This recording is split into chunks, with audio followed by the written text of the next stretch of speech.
At 72 years old, Margaret Chen believed that dedication and sacrifice were investments that would eventually pay dividends. After 45 years as the backbone of a family empire she had helped build from nothing, she expected her retirement to be comfortable, surrounded by the children and grandchildren she had devoted her entire existence to raising. But as she sat in the sterile conference room of her son's corporate headquarters, watching her own family vote to remove her from the board of the company she had co-founded, the silence that followed was absolute. Margaret wasn't just being retired. She was being erased, eliminated, discarded like outdated equipment that no longer served a purpose. The Chen family holdings had started in 1979 as a single struggling restaurant in San Francisco's Chinatown. Margaret and her husband David had worked 18-hour days, 7 days a week, for years. She had cooked, cleaned, managed the books, negotiated with suppliers, and raised 3 children in a tiny apartment above the restaurant, while building what would eventually become a hospitality empire, spanning 15 hotels, 32 restaurants, and countless real estate holdings worth over $400 million. David had been the face of the company, the charming dealmaker who shook hands and closed transactions. But Margaret had been the spine, the one who actually made everything work, who solved impossible problems at 3 in the morning, who remembered every employee's birthday and every vendor's preferred payment terms. When David died of a heart attack 8 years ago, she had assumed she would finally receive the recognition she deserved. Instead, her children had slowly, systematically pushed her to the margins. Robert, the eldest at 52, had declared himself CEO within months of his father's death. He had an MBA from Stanford, and absolutely no memory of the years when his mother had hand-delivered soup to sick employees because they couldn't afford to lose a single worker. Jennifer, 48, had taken over the restaurant division and immediately begun modernizing everything Margaret had built, stripping away the warmth and authenticity that had made their establishments special. And Michael, 45, the baby she had nursed through childhood asthma and teenage rebellion, had become the CFO and spent most of his energy finding ways to reduce her monthly consulting stipend that was her only remaining income from the company. Today's board meeting had been the final betrayal.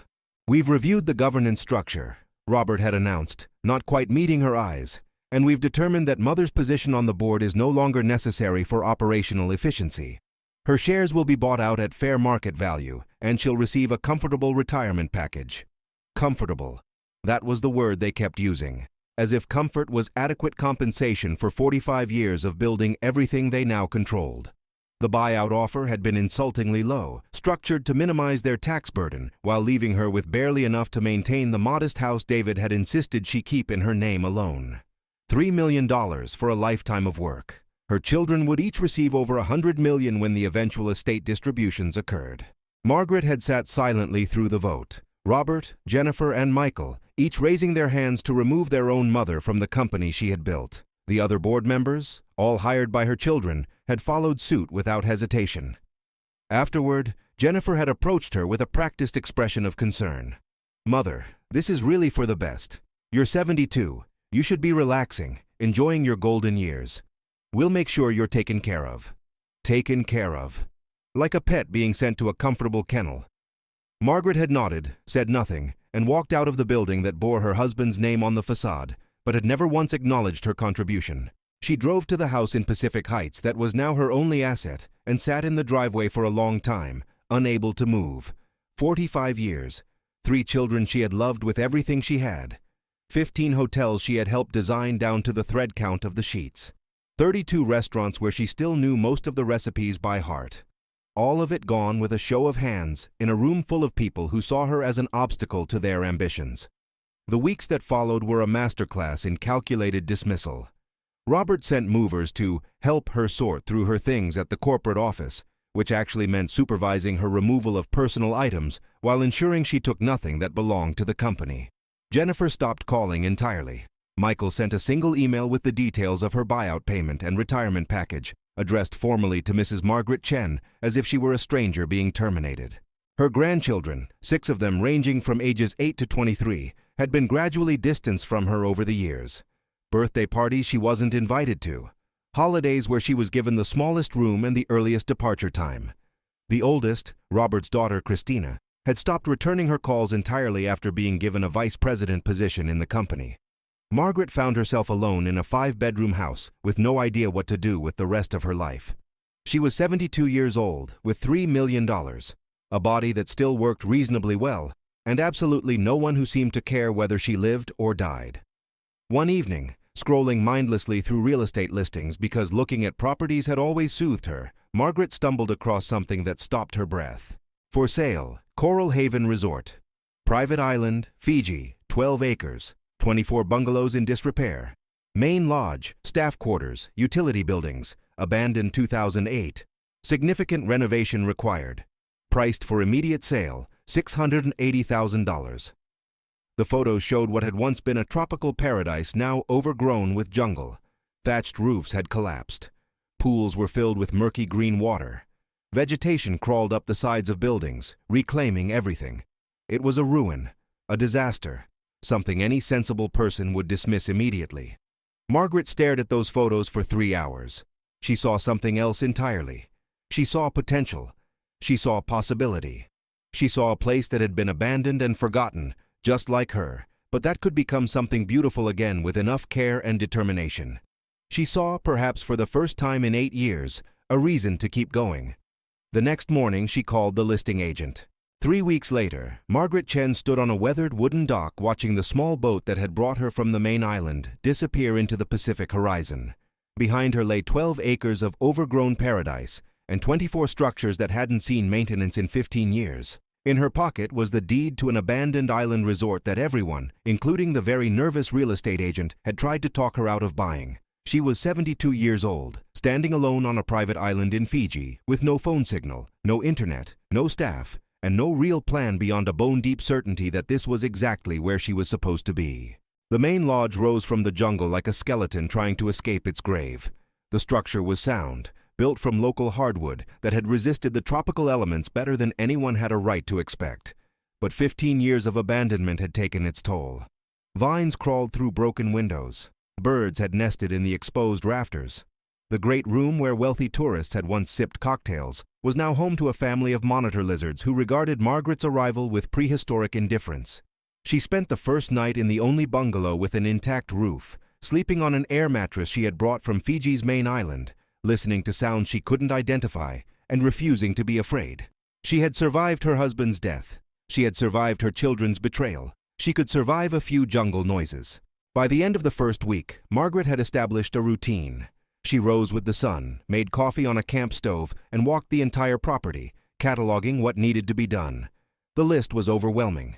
Roofs to repair, plumbing to restore, electrical systems to rebuild, pools to drain and refurbish, gardens to clear, furniture to replace, staff quarters to renovate, a kitchen to completely modernize. Any reasonable person would have been paralyzed by the scope of the work. Margaret was exhilarated. For the first time in years, she had problems she could actually solve, not political maneuvering in boardrooms, not navigating the egos of children who had forgotten where they came from. Real, tangible problems with real, tangible solutions. Fix a roof, clear a path, repair a pump. These were things that responded to effort, that rewarded dedication, that didn't betray you after 4 decades of loyalty.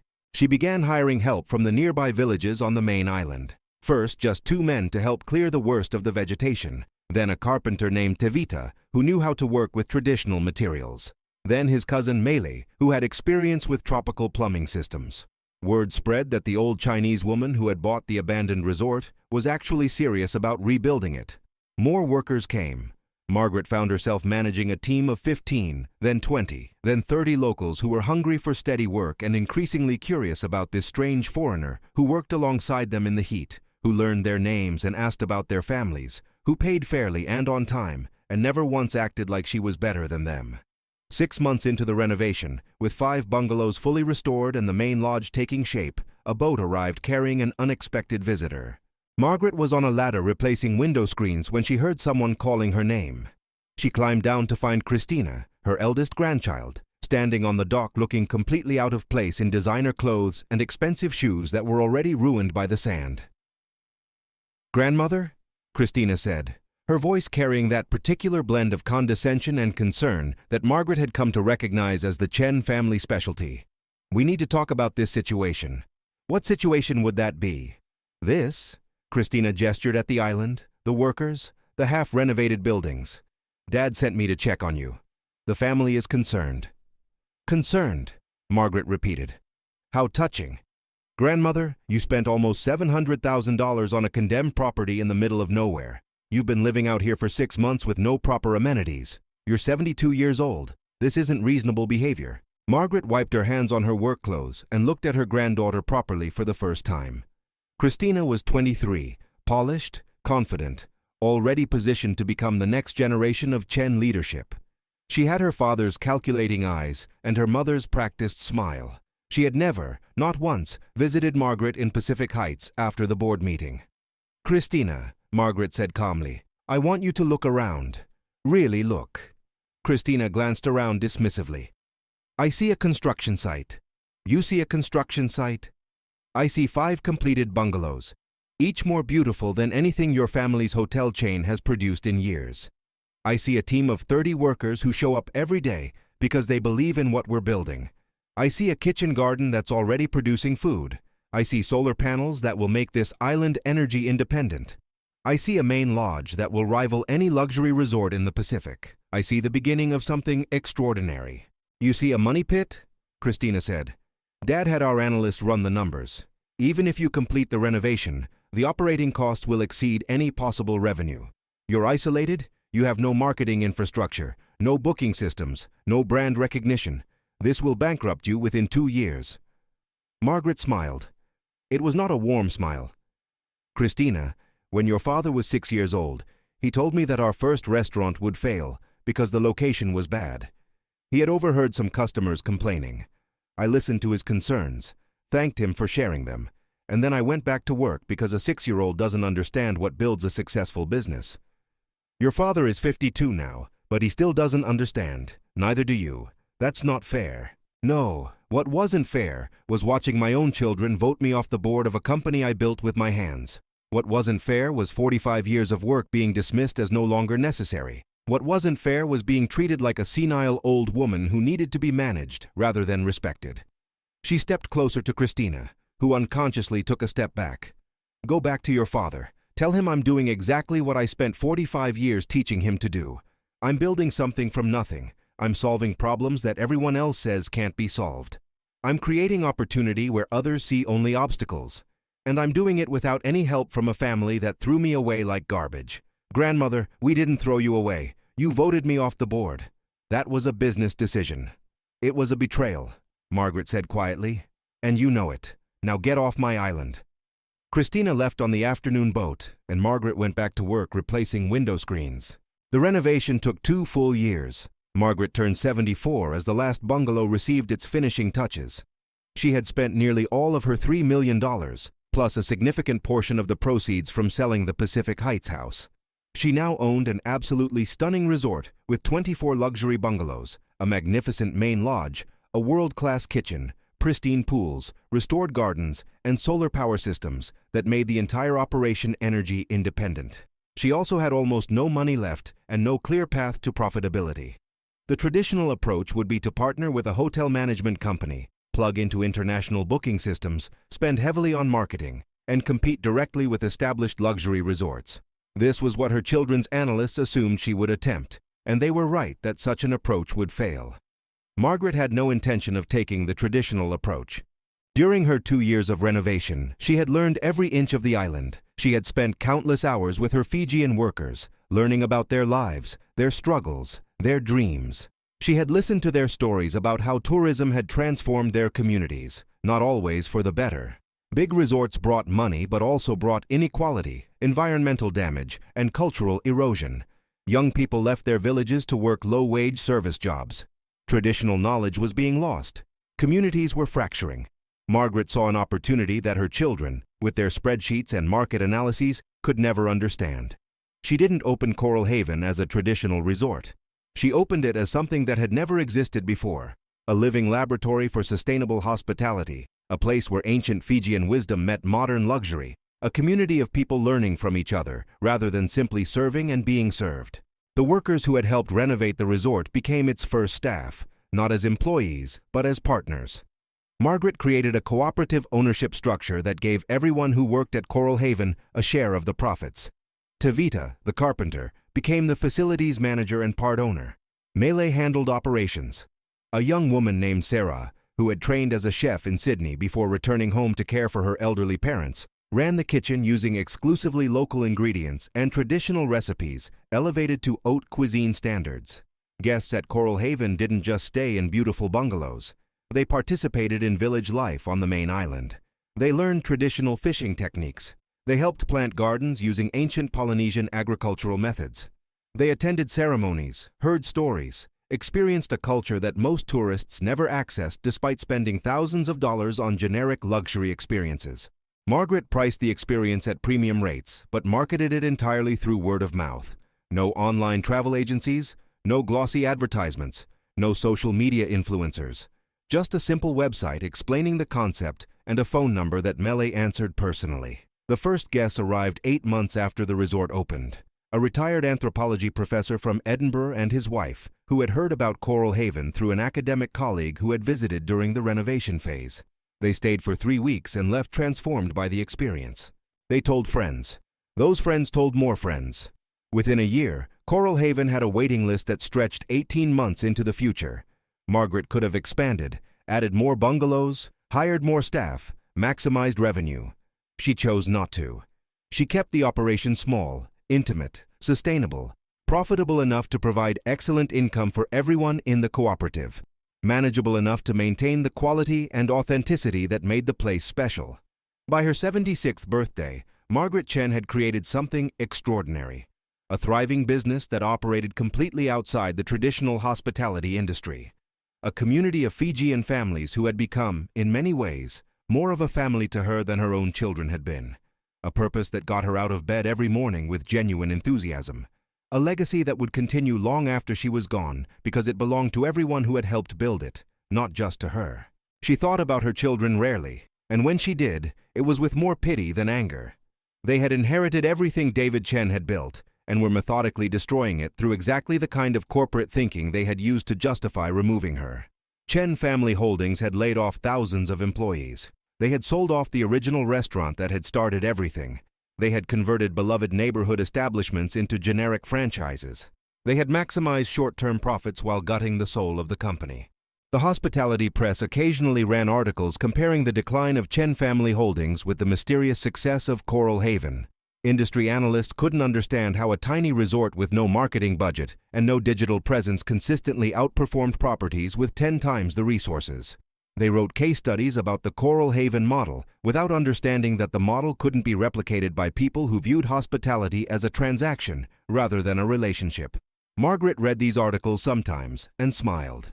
On a Tuesday morning in her 5th year on the island, Margaret was working in the kitchen garden when Mele came running with news that a boat was approaching with several passengers. Margaret wiped soil from her hands and walked to the dock, expecting perhaps journalists who had somehow found the location or prospective guests hoping to bypass the waiting list. What she found instead made her stop breathing for a moment. Robert, Jennifer, and Michael stood on the dock, looking uncomfortable and out of place, accompanied by several people in business attire who had the unmistakable bearing of lawyers. "Mother," Robert said, his voice carrying none of the corporate smoothness he used in boardrooms. "We need to talk." Margaret looked at her 3 children. They had aged significantly in the 5 years since she had seen them. Robert's hair was completely gray now, and he had lost weight in a way that suggested stress rather than health. Jennifer's face had hardened, developed the pinched look of someone who spent too much time managing crises. Michael wouldn't meet her eyes at all. "So talk," she said. The lawyers exchanged glances. Robert cleared his throat. "Chen Family Holdings is in trouble," he said. "Significant trouble. We've made some investments that didn't pan out. The hotel division is hemorrhaging money. The restaurant properties are underperforming. We're facing a hostile takeover bid from a private equity firm that would completely dismantle everything." Margaret waited. "We need capital," Robert continued. "Substantial capital. The only remaining asset with clear value is the family trust that Dad established before he died. The trust that names me as primary beneficiary," Margaret said calmly. "Yes. The lawyers have explained that we could challenge the trust structure, but litigation would take years, and we don't have years. The private equity firm closes their bid in 90 days. So you're here to ask me to voluntarily surrender my inheritance to save a company you pushed me out of 5 years ago." Robert's jaw tightened. "We're here to discuss a business arrangement." "What kind of arrangement?" One of the lawyers stepped forward, a polished woman who probably charged $800 an hour and was very good at making hostile takeovers sound reasonable. Mrs. Chen, we're proposing that you transfer your beneficial interest in the family trust to a newly structured entity that would provide immediate liquidity for Chen Family Holdings. In exchange, you would receive a minority stake in the restructured company and a seat on the advisory board. Non-voting, of course. Non-voting, Margaret repeated. Of course. Mother. Jennifer spoke for the first time, her voice strained. This is a genuine offer. We're trying to include you in the solution. The solution to a problem you created by removing the person who actually knew how to run the company. That's not fair, Michael said quietly. Isn't it? Margaret looked at her youngest son. When I was running operations, we never missed a quarterly target. Not once in 35 years. Since you took over as CFO, how many targets have you hit? Michael said nothing. Margaret turned to Jennifer. The restaurant division was profitable every single year under my supervision. How many money-losing properties have you closed in the last 5 years? Jennifer's face reddened, but she remained silent. Robert, you've been CEO for 8 years now. The company's market value has dropped by 60%. Employee turnover is at an all-time high. Customer satisfaction scores have plummeted. You've sold off most of the properties your father and I spent decades acquiring. And now you're facing a hostile takeover. She let the silence stretch until it became uncomfortable. And your solution is to come here, to the island I built from nothing while you were busy destroying everything I gave you, and ask me to surrender the only remaining protection your father put in place for me. We're offering you a stake in the company, Robert said. A way back in. A non-voting stake in a company that might not exist in 6 months. How generous. The lawyer tried again. Mrs. Chen, the alternative is protracted litigation that will benefit no one except attorneys. We're proposing a collaborative solution that preserves family harmony while addressing the immediate business crisis. Margaret actually laughed at that. Family harmony. That's remarkable. Let me explain something to all of you. 5 years ago, you removed me from the company I built. You dismissed 45 years of my work as no longer necessary. You treated me like a problem to be managed rather than a founder to be respected. You gave me $3 million and expected me to disappear quietly into retirement. She gestured at the island around them. Instead, I took that money and built this. From nothing. Again.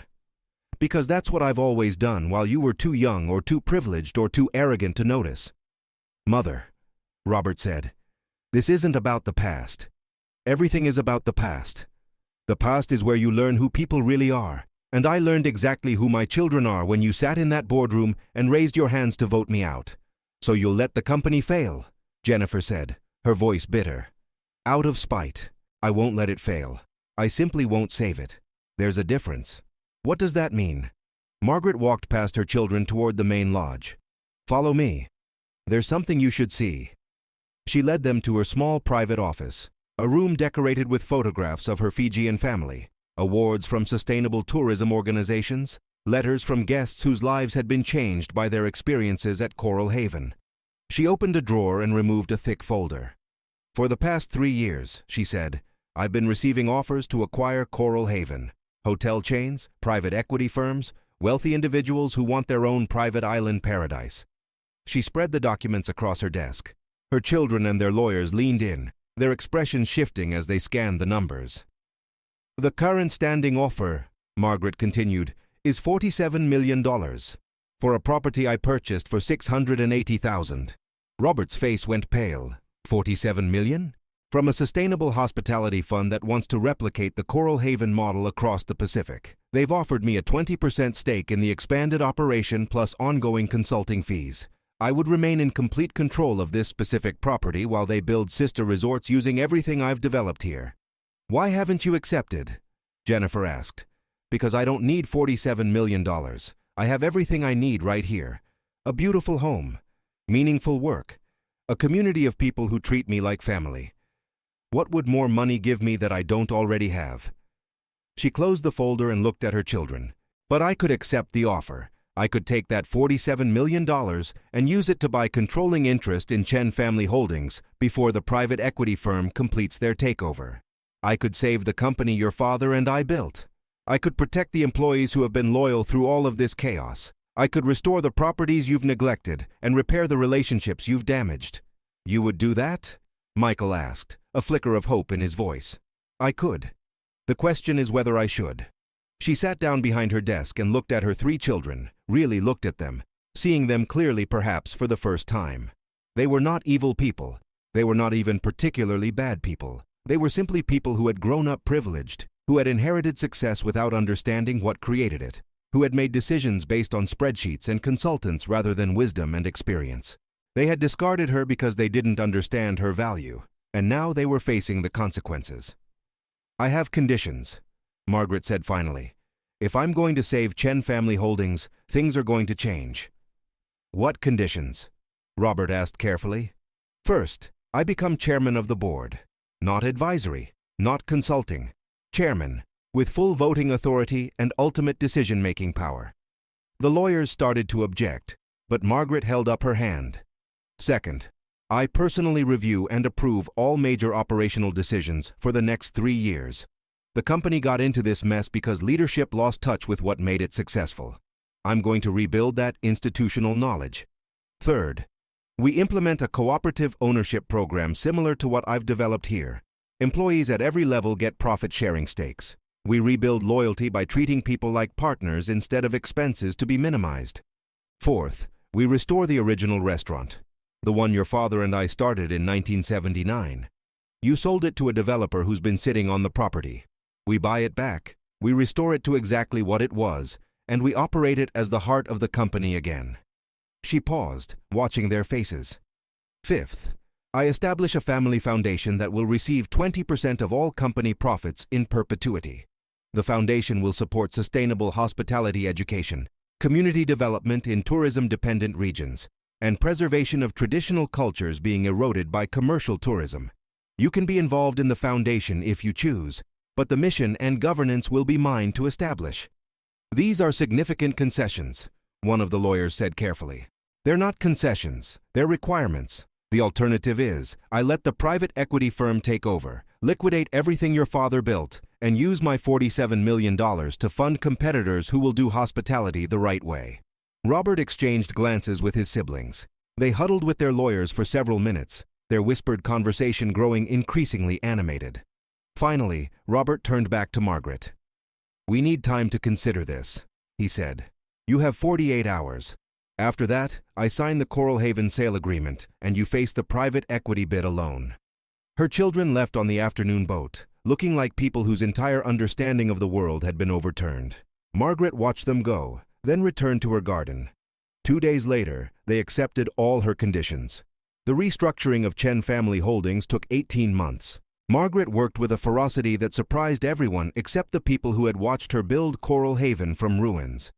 She traveled constantly between Fiji and the United States, implementing changes at every level of the organization. She fired executives who had prioritized short-term profits over sustainable operations. She promoted employees who had maintained their commitment to quality despite pressure from above. She rebuilt relationships with vendors, communities, and customers who had been alienated by years of corporate indifference. The original restaurant in San Francisco's Chinatown was the crown jewel of the restoration. Margaret personally oversaw every detail, from the reproduction of the original recipes to the training of staff in the philosophy of hospitality she had developed over 50 years.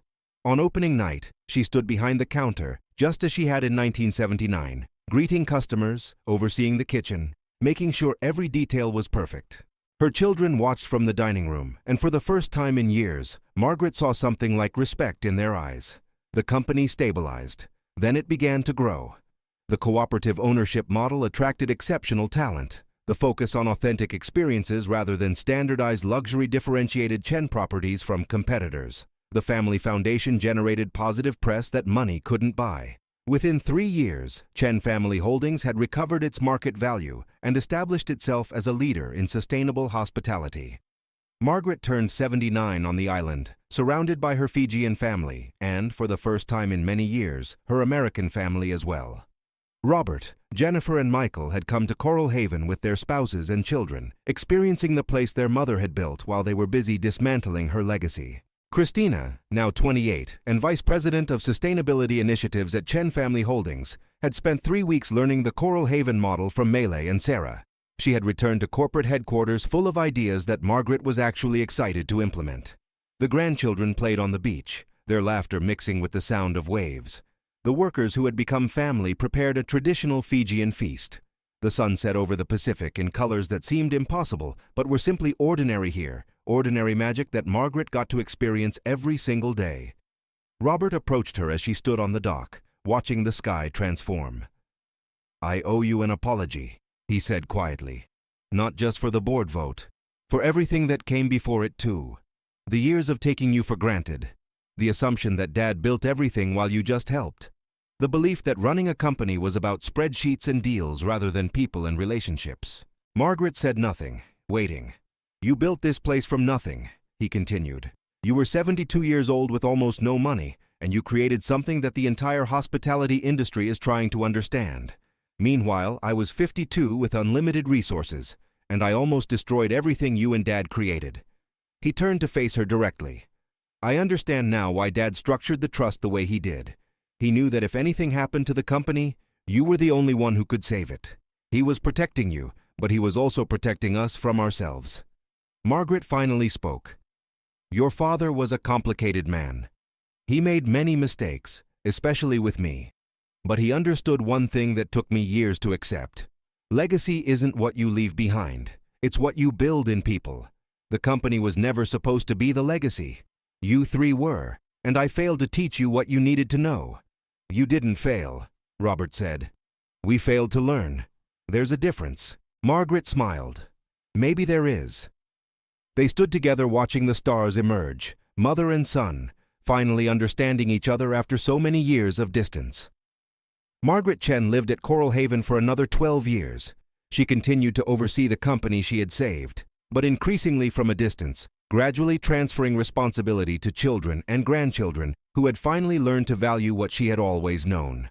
The cooperative model spread across all Chen properties. The foundation grew to support hospitality education programs in 15 countries. The original restaurant became a pilgrimage site for people who wanted to understand where it had all begun.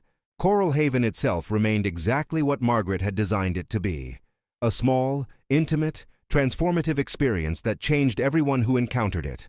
Melee eventually took over full management, with Sarah and Tevita and dozens of other Fijian partners who had become family to a 72-year-old woman who had arrived alone with nothing but determination and a vision. On the day Margaret died, quietly and peacefully in her favorite bungalow overlooking the lagoon, she was surrounded by people who loved her, not because of what she could do for them, but because of who she was. Her children were there, humbled by the years since their reconciliation. Her grandchildren, who had grown up hearing stories of their remarkable grandmother. Her Fijian family, who had built a paradise alongside her. Her last words were to Melee, who held her hand as the sun set. "Keep building," Margaret whispered. "That's all there is. Keep building." She was buried on the island, in a small cemetery overlooking the ocean, next to a space reserved for Tevita and Melee, and anyone else from the Coral Haven family who wanted to rest there. Her gravestone bore a simple inscription, "Margaret Chen. She built with love what others built with money." The obituaries in major publications emphasized her role in saving Chen family holdings, her innovations in sustainable hospitality, her foundation's global impact. They mentioned Coral Haven as her retirement project, a charming footnote to a remarkable career. But the people who actually knew her understood the truth. Coral Haven wasn't a retirement project. It was her masterpiece. It was proof that passion and determination don't have expiration dates. It was evidence that being discarded can be the beginning rather than the end. It was a living demonstration that the best revenge against people who underestimate you is simply to prove them wrong. And it was a sanctuary, built by a woman who had been abandoned by her children, that ultimately brought that same family back together in healing. Christina took over as CEO of Chen Family Holdings on the day of Margaret's funeral. Her first act was to announce the Margaret Chen Fellowship, a program that would provide funding and support for hospitality workers over 60 who wanted to start their own ventures. Applications overwhelmed the foundation within weeks. Women and men from around the world, pushed aside by industries that worshipped youth, given resources to prove that experience and wisdom still mattered.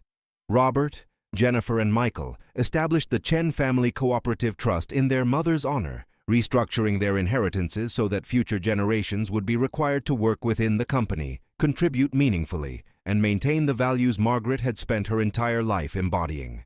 The hostile takeover that had threatened the company became a case study in business schools.